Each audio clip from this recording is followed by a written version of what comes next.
पांडवों ने क्यों खाया था अपने मृत पिता के शरीर का मांस? आगे बढ़ने से पहले आप सभी भक्तों से विनती ही कि इन कथाओं को संपूर्ण सुना करें। हम पूरी कोशिश करते हैं कि आप तक संपूर्ण कथा पहुंचे, और वो भी सही प्रमाणों के साथ। और अगर आपको ये अच्छी लगे तो अपने कमेंट से हमें प्रोत्साहित करें। अगर आप चैनल पर नए हैं तो इसे सब्सक्राइब करना ना भूलें। चलिए आगे बढ़ते हैं। पांडु के 5 पुत्र युधिष्ठिर, भीम, अर्जुन, नकुल और सहदेव थे। इनमें से युधिष्ठिर, भीम और अर्जुन की माता कुंती तथा नकुल और सहदेव की माता माद्री थी।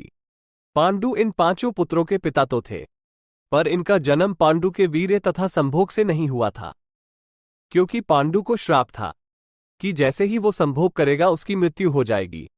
इसलिए पांडु के आग्रह पर ये पुत्र कुंती और माद्री ने भगवान का आह्वान करके प्राप्त किए थे।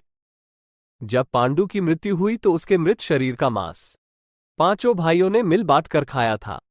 उन्होंने ऐसा इसलिए किया क्योंकि स्वयं पांडु की ऐसी इच्छा थी।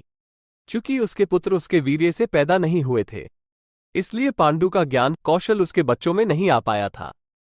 इसलिए उसने अपनी मृत्यु पूर्व ऐसा वरदान मांगा था कि उसके बच्चे उसकी मृत्यु के पश्चात उसके शरीर का मांस मिल बांट कर खा ले, ताकि उसका ज्ञान बच्चों में स्थानांतरित हो जाए। पांडवों द्वारा पिता का मांस खाने के संबंध में 2 मान्यता प्रचलित है। प्रथम मान्यता के अनुसार मांस तो 5 भाइयों ने खाया था, पर सबसे ज्यादा हिस्सा सहदेव ने खाया था। जबकि एक अन्य मान्यता के अनुसार सिर्फ सहदेव ने पिता की इच्छा का पालन करते हुए उनके मस्तिष्क के 3 हिस्से खाए। पहले टुकड़े को खाते ही सहदेव को इतिहास का ज्ञान हुआ, दूसरे टुकड़े को खाने पे वर्तमान का, और तीसरे टुकड़े को खाते ही भविष्य का। यही कारण था कि सहदेव 5 भाइयों में सबसे अधिक ज्ञानी था, और इससे उसे भविष्य में होने वाली घटनाओं को देखने की शक्ति मिल गई थी। शास्त्रों के अनुसार श्री कृष्ण के अलावा वो एकमात्र शख्स सहदेव ही था जिसे भविष्य में होने वाले महाभारत के युद्ध के बारे में संपूर्ण बातें पता थी। श्री कृष्ण को डर था कि कहीं सहदेव ये सब बातें औरों को न बता दे, इसलिए श्री कृष्ण ने सहदेव को श्राप दिया था कि यदि उसने ऐसा किया तो मृत्यु हो जाएगी। दोस्तों, आपको ये कहानी कैसी लगी? आप अपने कमेंट्स के द्वारा हमें अवश्य बताएं।